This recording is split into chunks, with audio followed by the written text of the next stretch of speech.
الحمدللہ رب العالمین والصلاة والسلام علی سید المرسلین اما بعد فاعوذ باللہ من الشیطان الرجیم بسم اللہ الرحمن الرحیم الصلاة والسلام علیک یا رسول اللہ وعلی آلک واصحابک یا حبیب اللہ الصلاة والسلام علیک یا نبی اللہ وعلی آلک واصحابک یا نور اللہ۔ درود پاک پڑھنے کے بے شمار فضائل و برکات ہیں، بہت ساری احادیث فضائل درود میں ملتی ہیں، اور درود پاک کے فضائل سنتے ہیں تو ایمان تازہ بھی ہو جاتا ہے۔ ایک ایسی خوبصورت فضیلت کہ شاید ہی کوئی ایسا مسلمان ہوگا جس کے دل میں یہ تمنا نہ ہو کہ نبی پاک علیہ الصلوۃ والسلام کا دیدار بھی نصیب ہو جائے اور اللہ کرے آقا سے ملاقات بھی نصیب ہو جائے۔ نبی پاک سے ملاقات سبحان اللہ، صحابہ نے کی نا، کیسا دیدار تھا کہ جو ایمان کی حالت میں دیکھتا تھا تو صحابی کے درجے پر پہنچ جاتا تھا۔ صحابی کی تعریف کیا ہے؟ What is the definition of صحابی؟ کہ جس نے ایمان کی حالت میں نبی پاک کا دیدار کیا یا ان کی صحبت اٹھائی اور ایمان کی حالت میں اس کا انتقال ہو گیا۔ اچھا، یہ درجہ جب مل گیا کسی کو تو کیسا درجہ ملا کہ دنیا کا کوئی غوث، کوئی کتب، کوئی ابدال، کوئی ولی وہ کسی صحابی کے مرتبے تک نہیں پہنچ سکتا۔ اور آپ کو پتہ ہے ایسے بھی صحابہ گزرے ہیں جنہوں نے ایک بھی نماز نہیں پڑھی، جنہوں نے ایک بھی روزہ نہیں رکھا۔ جی ہاں، یہ کیسے ہوا؟ غزوات ہوتے تھے نا مسلمانوں کی، غیر مسلموں سے جب لڑائی ہوتی تھی تو کچھ لوگ آتے نبی پاک کے پاس۔ ایک واقعہ کتابوں میں بھی لکھا کہ ایک شخص آیا اور اس نے کہا کہ حضور اگر میں ایمان لے آؤں اور غزوے میں جا کر شرکت کروں، شہید ہو جاؤں تو میرے لیے کیا حکم ہے؟ آقا نے فرمایا تمہیں بھی جنت ملے گی۔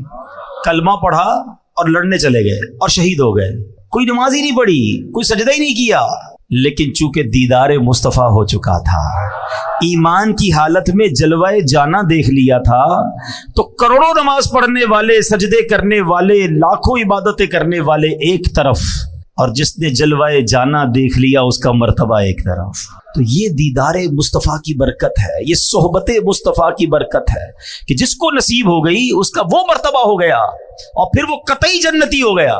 ہاں، جس کو گارنٹی کہتے ہیں نا، قرآن نے گارنٹی دے دی ان کے بارے میں۔ جبھی تو دعوت اسلامی والے کیا نعرہ لگاتے ہیں؟ ہر صحابی نبی، ہر صحابی، ہاں، چاہے وہ چند گھنٹے، چند منٹ پہلے مسلمان ہوئے ہوں، مگر چونکہ جلوہ جانا دیکھا، صحبت مصطفیٰ اٹھائی، تو وہ درجہ مل گیا کہ زمانے کا غوث بھی اس کا مرتبہ نہیں پا سکتا۔ تو اب سمجھو دیدار مصطفیٰ کی بات ہے۔ ایک عشق والی بات بھی کہہ دیتا ہوں۔ بہت پہلے مجھے ایک شخص نے ایک بات کہی تھی، وہ کہتے ہیں نا کچھ باتیں دل میں گھر کر جاتی ہیں۔ انہوں نے ایک بات کہی تھی کہ مدینہ شریف میں ملاقات ہوئی تھی، اور انہوں نے ایک جملہ کہا کہ پتہ ہے کدھر آئے ہو؟ مدینے جاتے ہیں لوگ، شاپنگ کر رہے ہوتے ہیں، ہنسی مذاق کر رہے ہوتے ہیں، گھوم پھر رہے ہوتے ہیں۔ انہوں نے فرمایا پتہ ہے کدھر آئے ہو؟ اگر 1450 سال پہلے آ جاتے تو صحابی بن جاتے۔ ایک جملہ کہا انہوں نے، لیکن سمجھ والوں کے لیے بہت بڑی بات ہے کہ یہی تو ہوتا تھا نا کہ آقا کے زمانے میں لوگ دور دور سے آتے تھے، ایمان لاتے تھے، دیدار کرتے تھے، صحابی بن جاتے تھے۔ ہم 1450 سال بعد والے لوگ ہیں، ہمیں صحبت مصطفیٰ میسر نہیں، مگر مدینہ تو ہے نا، اس کا مقام کیا ہے سمجھو۔ تو اب پھر آتا ہوں اپنی بات کی طرف کہ ملاقات مصطفیٰ، صحبت مصطفیٰ، جی ہاں، آپ کو بھی مل سکتی ہے، مجھے بھی مل سکتی ہے۔ وہ کیسے؟ نبی پاک صلی اللہ تعالی علیہ وسلم نے خود فرمایا کہ جو کوئی شخص، حدیث پاک کا مضمون ہے، مجھ پر روزانہ 50 بار درود پاک پڑھے گا، کل بروز قیامت میں اس سے مصافحہ فرماؤں گا۔ ہائے ہائے، مصافحہ کس سے؟ سرور کائنات سے صلی اللہ تعالی وسلم۔ دیدار ہونا بڑی بات ہے، آقا فرمانے میں مصافحہ کروں گا، اللہ اکبر۔ اور قیامت کے دن نبی پاک کا جسم اقدس جس سے ٹچ ہو جائے اس کا کام کیسا بن جائے گا؟ آؤ یہ پوچھو حضرت انس سے۔ حضرت انس رضی اللہ عنہ صحابی رسول ہیں، آپ کے گھر میں ایک دسترخوان تھا، ایک بڑا سا رومال تھا۔ جب بھی اس رومال کو دھونے کی ضرورت پیش آتی تھی نا، تو حضرت انس کیا کرتے تھے؟ اس رومال کو آگ میں ڈال دیتے اور تھوڑی دیر بعد باہر نکالتے تو میل جل جاتا تھا، کپڑا صاف ہو جاتا تھا۔ ہم کیا کرتے ہیں؟ واشنگ مشین میں ڈالتے ہیں، وہ آگ میں ڈالتے تھے۔ کسی صحابی نے کہا حضور یہ کون سا طریقہ ہے میل صاف کرنے کا؟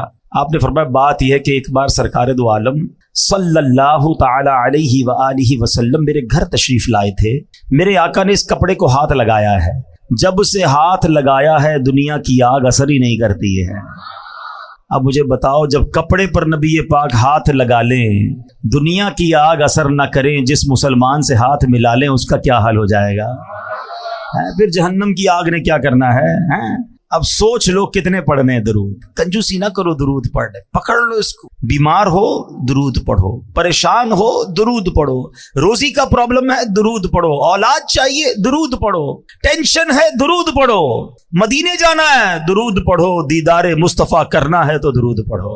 ہاں ہر درد کی دوا ہے صلی علی محمد, تعویذ ہر بلا ہے صلی علی محمد. میں بھی نیت کروں اور آپ بھی نیت کریں, کثرت کے ساتھ درود پاک پڑھنے ہیں. آئیے مل کر محبت کے ساتھ بآواز بلند درود پاک پڑھ لیں. صلو علی الحبیب صلی اللہ تعالی علی محمد صلی اللہ علیہ وسلم. ایک بہت ہی خوبصورت حدیث پاک, اس میں ایک بڑا پیارا واقعہ, اور یہ بخاری شریف میں حدیث پاک موجود ہے, اور یہ حدیث کا میں آپ کو خلاصہ پیش کروں گا. امیزنگ اسٹوری ہے, کمال کا سبق آموز واقعہ ہے. چلے ایک چھوٹی سی بات اور کر لو, اشارہ کہہ کے نکل جاؤں گا.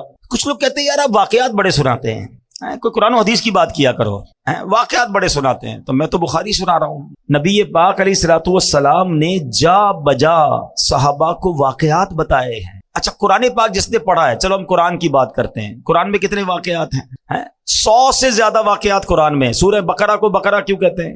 بقرہ کہتے ہیں گائے کو, اس میں گائے والا واقعہ ہے. سورہ نمل چونٹی کی سورت, چونٹی کا واقعہ ہے. ٹھیک ہے جناب. سورہ کہف میں 3 واقعات موجود ہیں. ٹھیک ہے نا, تو واقعات ہی واقعات ہے, 100 کے قریب واقعات. سورہ یوسف پورا حضرت یوسف علیہ السلام کی سیرت کا واقعہ موجود ہے.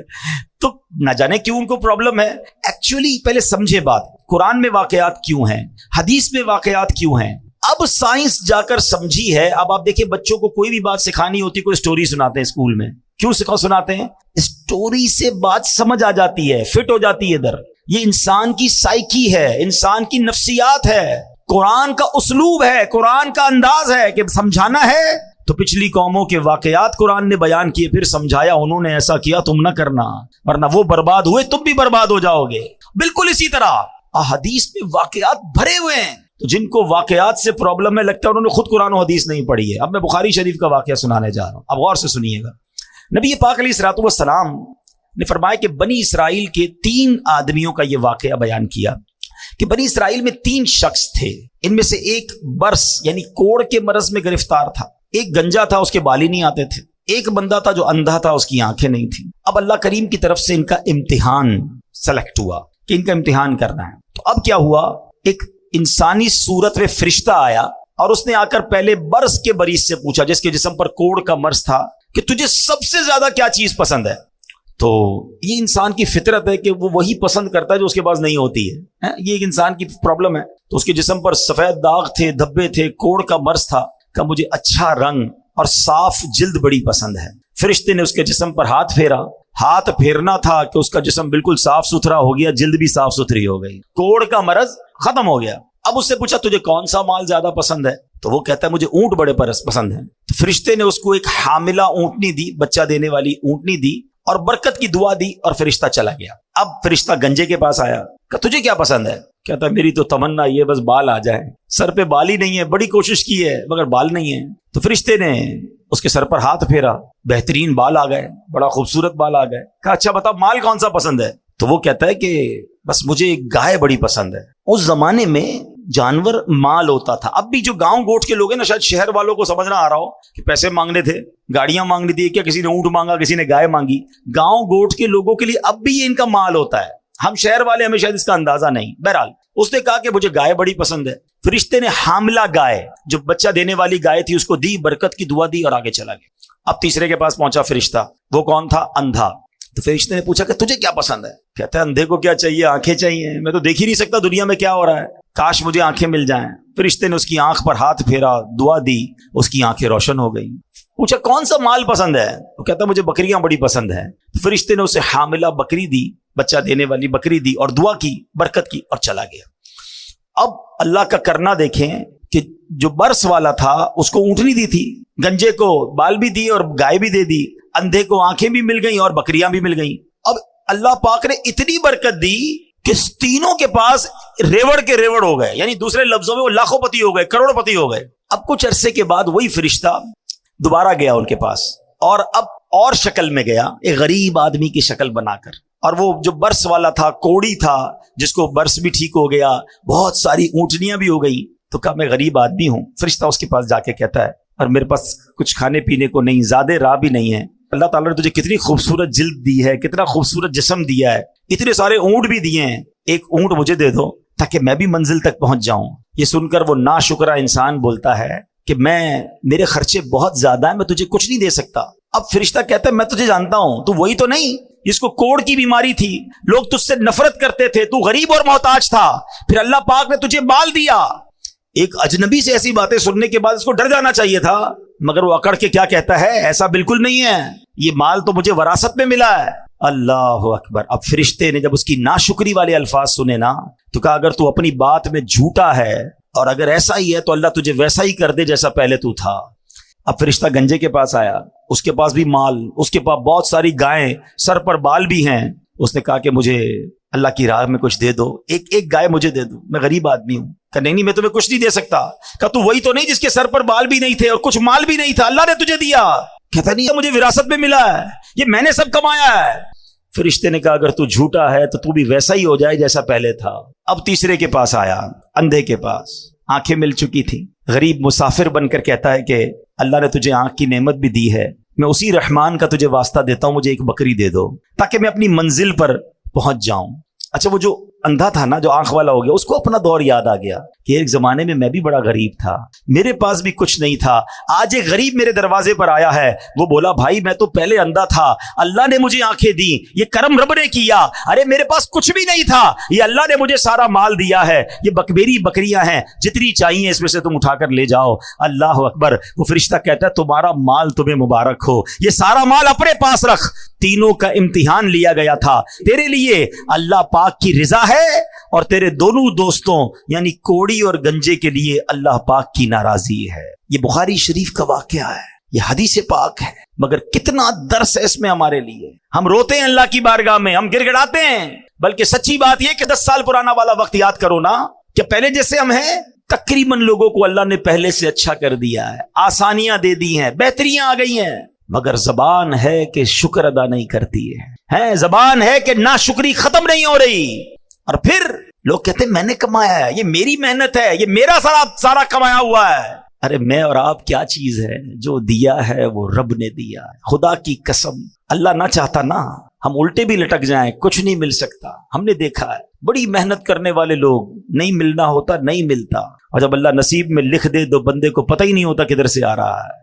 یہ سب دینے والی ذات رب کی ہے۔ کبھی زندگی میں ناشکری مت کرنا۔ اے میرے پیارے اسلامی بھائیو، یہ مال بڑی خطرناک چیز ہے، یہ انسان کو مغرور بنا دیتا ہے۔ مال کے سبب انسان غفلت کا شکار ہو جاتا ہے، مال کی وجہ سے بہت سارے گناہوں کا دروازہ کھل جاتا ہے، یہاں تک کہ مال بعض اوقات برے خاتمے کا سبب بھی بن جاتا ہے۔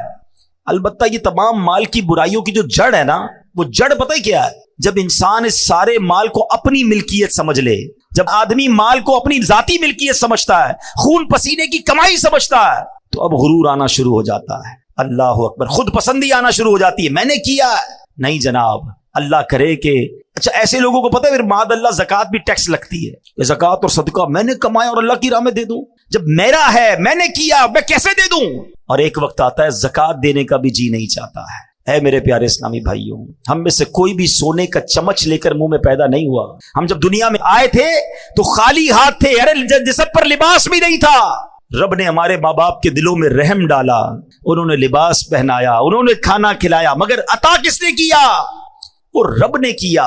کاش ہمارا یہ ذہن بن جائے کہ جو کچھ میرے پاس ہے وہ میرا نہیں ہے، میرے رب نے دیا ہے، یہ اللہ کی عطا ہے، وہ جب چاہے واپس لے سکتا ہے۔ میں آپ کو ریسنٹ مثال دے دیتا ہوں نا، پرانی باتیں تو چھوڑو۔ ترکیہ اور شام میں جو زلزلہ آیا ہے، لوگ کہتے ہیں میرے پاس ایسی ایسی باتیں کرنے والے باتیں کرتے ہیں، اتنے پیسے ہیں ہمارے پاس 7 پشتے کھائیں تو ختم نہیں ہوگا۔ ارے بھولے تمہاری، سیکنڈوں میں چلا جا سکتا ہے، 40 سیکنڈ لگے۔ میں تو موجود تھا نا، میں 6 تاریخ کو زلزلہ آیا، میں 7 کو ترکیہ پہنچا، ہماری موجودگی میں بھی زلزلے آ رہے تھے، یعنی میں نے اپنی آنکھوں سے دیکھا بڑی بڑی بلڈنگیں، عالی شان بلڈنگیں، لگژری فلیٹس،